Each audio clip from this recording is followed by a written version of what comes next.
शंभू का कच्चा घर। बारिश का मौसम है, बाहर झमाझम बारिश हो रही है। घर की छत से एक दो जगह पानी टपक रहा है। एक मध्यम सी लालटेन की रोशनी में शंभू अपनी पत्नी शांति, बूढ़े माँ बाप, छोटी बहन चंपा और छोटा भाई बबलू फर्श पर गोल घेरा बनाकर बैठे हैं। सबके सामने पतली दाल और चावल परोसा गया है। माहौल थोड़ा उदास और शांत है। चंपा, भाभी, इस दाल को देखकर मुझे एक गहरा शक हो रहा है। आपने दाल में पानी मिलाया है या फिर एक बाल्टी पानी में दाल के 4 दाने डालकर उबाल दिए हैं? कसम से इसमें तो कोई आराम से तैराकी कर सकता है। ना कोई स्वाद है, ना नमक। शांति गहरी सांस लेते हुए प्यार से समझाती है। अरे मेरे नवाबो, थोड़ी सी ही दाल बची थी डब्बे में। अब 6 लोगों के लिए बनाना है तो ऐसे ही बनेगी ना। बाहर इतनी बारिश हो रही है, सब्जियों के दाम आसमान छू रहे हैं। आज रात के लिए थोड़ा एडजस्ट कर लो, चुपचाप खा लो। पिताजी चावल का निवाला मुंह में रखते और चबाने की कोशिश करते हुए कहते, बहू सही कह रही है बच्चों। वैसे सच कहूँ तो मेरी जीभ तो स्वाद भूल ही चुकी है। जवानी के दिनों में जब ऐसी बारिश होती थी तो मैं अकेले आधा किलो मुर्गा चट कर जाता था। अब तो बस सपने में ही कोई मसालेदार बोटी नजर आ जाती है। इस दाल को खाकर ऐसा लग रहा है जैसे मैं कोई गाय भैंस हूँ और घास चर रहा हूँ। माता जी पिताजी को डांटते हुए कहती है, आपको क्या हो गया इस बुढ़ापे में? इन बच्चों के सामने चिकन मटन की बातें क्यों कर रहे हैं? आपको पता है ना, शंभू के पास अभी पैसे नहीं है। जो रूखा सूखा मिल रहा है भगवान का नाम लेकर खा लीजिए। मन को क्या तरसा रहे हैं? तभी बाहर से उनका पड़ोसी सूरी छाता लिए गुजरता है। वो थोड़ा दिखावा करने वाला इंसान है। खिड़की के पास रुककर वो झांक कर कहता है, अरे शंभू, खाना खा रहे हो क्या? भाई इस ठंडी बारिश में जो गर्मा गर्म चिकन फ्राई खाने का मजा है ना, आहा, क्या बताऊं। मेरी घरवाली ने आज कड़क मसालेदार मुर्गा बनाया है। तुम लोग क्या खा रहे हो? वही पीली दाल? चलो चलो मैं चलता हूँ, हवा से मेरे हाथों से चिकन की महक उड़ रही है। सूरी हंसते हुए वहाँ से चला जाता है। घर में सन्नाटा छा जाता है। चंपा गुस्से में अपनी थाली खिसका देती है। पिताजी नजरें झुका लेते हैं। शंभू को अपनी गरीबी पर बहुत चोट लगती है। वो हाथ धोते हुए एक दृढ़ निश्चय के साथ कहता है, आप लोग अपना दिल छोटा मत कीजिए। चंपा, अपनी थाली वापस खींचो और खाना खत्म करो। पिताजी आप भी खाइए। कल बाजार में मुझे बोरियां उठाने का काम मिलने वाला है। जैसे ही मुझे मेरी मजदूरी मिलेगी, कल रात हमारे घर में भी चिकन बनेगा। ये आपके बेटे का वादा है। माताजी प्यार से शंभू का हाथ पकड़कर कहती है, अरे नहीं बेटा, पड़ोसी की देखा देखी हमें अपने पैर चादर से बाहर नहीं निकालने चाहिए। कर्जा करके ये सब मत लाना, हम दाल में ही खुश हैं। शंभू मुस्कुराते हुए कहता है, कोई कर्जा नहीं लूंगा माँ, अपनी मेहनत की कमाई से लाऊंगा। कल हमारे घर में दावत होगी। क्या कहती हो शांति? शांति चेहरे पर मुस्कान लाए कहती है, आप बस लेकर आइए जी। उसे अमृत जैसा पकाने की जिम्मेदारी मेरी है।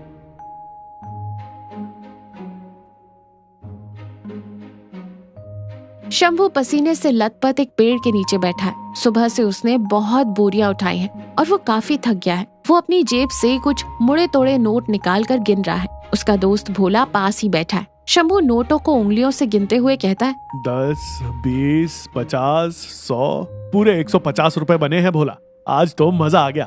भोला खुश होकर कहता है, वाह भाई, अब बता इतने पैसों का क्या क्या खरीदेगा? शंभू मन ही मन हिसाब लगाते हुए कहता है, देख, 50 रुपए का तो कल के लिए चावल लेना है। माँ के घुटनों की दवा के लिए 30 रुपए, पकाने वाले तेल के लिए 20 रुपए। शंभू का चेहरा थोड़ा उदास हो जाता है। यार भोला, मेरे पास चिकन के लिए तो सिर्फ 50 रुपए ही बचे हैं। भोला जोर से हंसते हुए कहता है, 50 रुपए? अरे शंभू भाई, 50 रुपए में तो मुर्गे के पंख भी नहीं मिलेंगे बाजार में। 200 रुपए किलो चल रहा है चिकन। मेरी मान, उस 50 रुपए के 6 अंडे खरीद ले। सबको एक एक अंडा उबाल कर दे देना, आराम से काम हो जाएगा। शंभू सिर हिलाते हुए कहता है, नहीं भोला, अंडे में वो फीलिंग कहाँ, वो जज्बात कहाँ? मैंने घर पर वादा किया है, खासकर पिताजी को, अगर मैं अंडे लेकर गया तो उनके चेहरे पर वो खुशी नहीं आएगी। 50 रुपए में कम से कम पाव भर चिकन तो आ ही जाएगा। मैं वही ले जाऊंगा। भोला माथा पीटते हुए कहता है, अरे पागल हो गया है क्या? तुम्हारे घर में 6 लोग हैं। 250 ग्राम चिकन 6 लोगों में कैसे बटेगा? एक एक बोटी तो दूर, हड्डी भी नसीब नहीं होगी किसी को।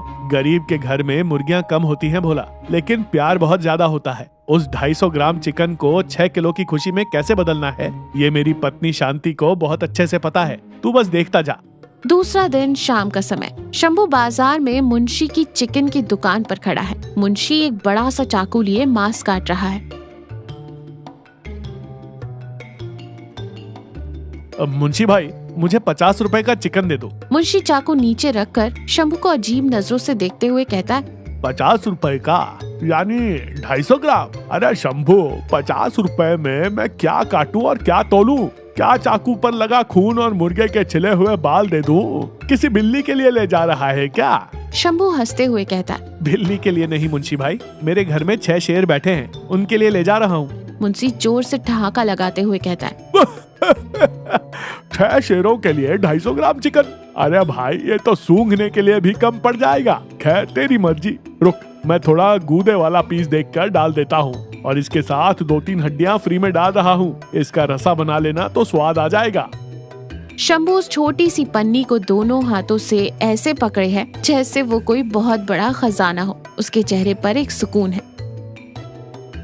दूसरा दिन रात का समय। शंभू जैसे ही दरवाजे के अंदर आता है, चंपा और बबलू खुशी से उछल पड़ते हैं। पिताजी और माताजी भी उत्सुकता से देख रहे हैं। लाओ लाओ, बैग किधर है? क्या अंदर आंगन में रखा है? शंभू हंसते हुए अपनी कमीज की जेब से वो छोटी सी पन्नी निकालता है। ये लो, आ गया हमारा चिकन। शांति उस पन्नी को देखकर हैरान रह जाती है। चंपा की आंखें बड़ी हो जाती हैं। वो पन्नी को हाथों में लेकर उल्टा पुल्टा करके देखती है। भैया, ये क्या है? रुमाल में लपेट कर लाए हो क्या? इतना छोटा सा। इसके अंदर सच में चिकन है या सिर्फ हवा भरी है? आप मुर्गा लाए हो या मुर्गे का छोटा सा खिलौना? शंभू थोड़ा झेपते हुए और सिर खुजाते हुए कहता है, पैसे थोड़े कम पड़ गए थे चंपा, सिर्फ 50 रुपए बचे थे, इसलिए पाव भरी ही आया है। आज इसी में काम चला लो। पिताजी जोर से हंसते हुए शंभू से कहते हैं, अरे छोड़ो रे चंपा, मेरा बेटा दिन भर बोरी उठाकर मेहनत की कमाई से लाया है, इसके वजन से हमें क्या करना। बहू शांति, अब तुम्हारी असली परीक्षा है। इस 250 ग्राम चिकन से घर में ऐसी खुशबू आनी चाहिए कि उस सूरी का दिमाग खराब हो जाए। शांति अपनी साड़ी का पल्लू कमर में खोसते हुए, आप चिंता मत कीजिए बाबूजी, इस पाव भर चिकन को मैं अपनी कलाकारी से ऐसा बनाऊंगी कि पूरी फौज खा लेगी। चंपा, आजा मेरे साथ रसोई में, आज तो कमाल होगा। शांति रसोई में पूरी तेजी से काम कर रही है। उसे कढ़ाई में तेल डाला और पूरे 6 बड़े प्याज और 4 टमाटर बड़े बड़े टुकड़ों में काट कर डाल दिए। वो मसाले पीस रही है। चंपा प्याज काटने की वजह से आंसू पोंछते हुए कहती है, भाभी, इतने सारे प्याज क्यों डाल रही हो? चिकन बना रही हो या प्याज का हलवा? बेचारी वो 4 बोटियां तो प्याज के पहाड़ के नीचे ही दबकर मर गई होंगी। वो पक रही हैं या डर से कांप रही हैं? कुछ दिख ही नहीं रहा। शांति मसाला भूनते हुए कहती है, पगली, ये कोई आम खाना नहीं है, ये एक जादू है। हमारे घर में किसी को बोटी नहीं चाहिए, सबको ग्रेवी चाहिए। असली स्वाद तो इसी रस्से में होता है। 1 बूंद चिकन का रस और 1 जग पानी। जब मैं इसमें दबाकर मसाले डालूंगी ना, तब कोई बोटी नहीं मांगेगा। सब रस्से के साथ ही उंगलियां चाटते रह जाएंगे। तो बस देखती जा।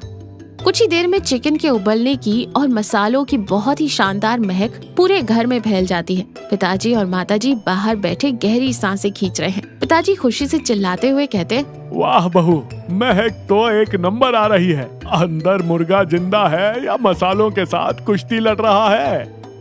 सच में जी, कितने सालों बाद हमारे घर में ऐसी बढ़िया खुशबू आई है। मेरा तो आधा पेट इस महक से ही भर गया। रात का समय। सभी लोग मध्यम रोशनी में जमीन पर चटाई बिछाकर गोल घेरे में बैठे हैं। बीच में एक बड़ा सा भगोना रखा है। भगोने में लाल, गाढ़ा और मसालेदार रस्सा भरा हुआ है। बोटियां तो मानो गायब ही हो गई हैं। शांति सबसे पहले सबको चावल परोसती है। फिर वो करछी से भगोने की गहराइयों में गोता लगाती है और ढूंढ ढूंढ कर सबको एक छोटी सी बोटी और ढेर सारा रसा देती है। पिताजी को वो 1 हड्डी वाला पीस देती है। अरे बहू, ये मेरी आंखों की रोशनी कम हो गई है या ये पीस सच में इतना छोटा है? बेटी शांति, इस मुर्गे को पोलियो मार गया था क्या? इसकी टांग इतनी पतली कैसे है? ये मुर्गे की टांग है या किसी बड़े मच्छर की? पूरा घर जोर से हंसता है। सब लोटपोट हो जाते हैं। बाबूजी, 50 रुपए में हाथी की सूंड तो नहीं मिलेगी ना? आप उस पीस को भगवान का प्रसाद समझकर माथे से लगाइए और इस गाढ़े रस्से के साथ चावल मिलाइए। हाँ, मुझे भी यही लग रहा है कि मुर्गे ने सिर्फ इस भगोने में एक डुबकी लगाई, नहाया, तौलिया से बदन पोंछा और बाहर निकलकर चला गया। इसमें बोटी तो है ही नहीं, सिर्फ मुर्गे के नहाने का पानी है। अरे पागलों, ये मुर्गे के नहाने का पानी नहीं है, ये उस महान मुर्गे का बलिदान है जो उसने हमारे परिवार के लिए दिया है। पहले खाकर तो देखो। सब लोग रस्से के साथ चावल खाते हैं। सच में शांति के हाथों का जादू चल गया था। नमक, मिर्च, मसाले, सब कुछ एकदम परफेक्ट था। हर कोई उंगलियां चाट चाट कर खा रहा था।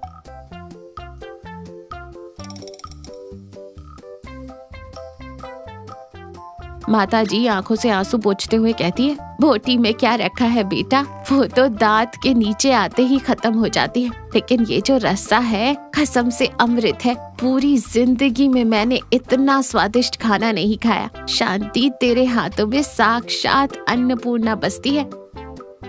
बिल्कुल सही कहा।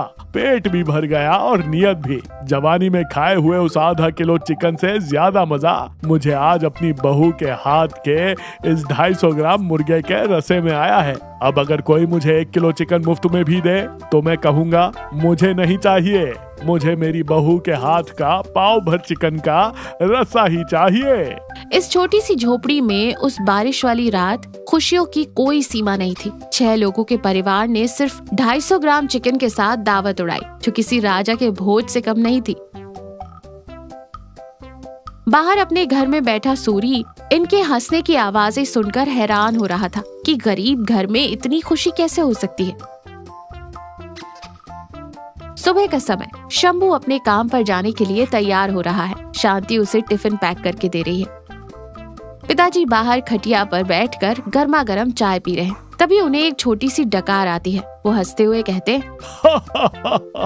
अरे शंभू, रात के खाने का क्या जादू है रे। सुबह सुबह चाय पीकर डकार आ रही है तो उसमें भी कल रात वाले चिकन की महक आ रही है। शंभू मुस्कुराते हुए शांति की तरफ देखकर कहता है, शांति, कल रात सच में एक चमत्कार था। तुम्हारे पकाने का तरीका और पिताजी की खुशी देखकर मेरी दिन भर की सारी थकान उतर गई। शांति चेहरे पर एक प्यारी सी मुस्कान लिए, देखा आपने, खुशी इस बात में नहीं कि हम क्या खा रहे हैं या वो कितनी महंगी है। खुशी तो इस बात में है कि हम उसे कितने प्यार से एक दूसरे के साथ बांट रहे हैं। कल रात हमने 250 ग्राम चिकन नहीं बांटा, हमने अपने परिवार का प्यार बांटा है। शंभू बहुत ही संतुष्टि और खुशी के साथ अपने काम के लिए निकल जाता है। पिताजी चाय पीते हुए शांति और शंभू को देखकर मुस्कुरा रहे हैं।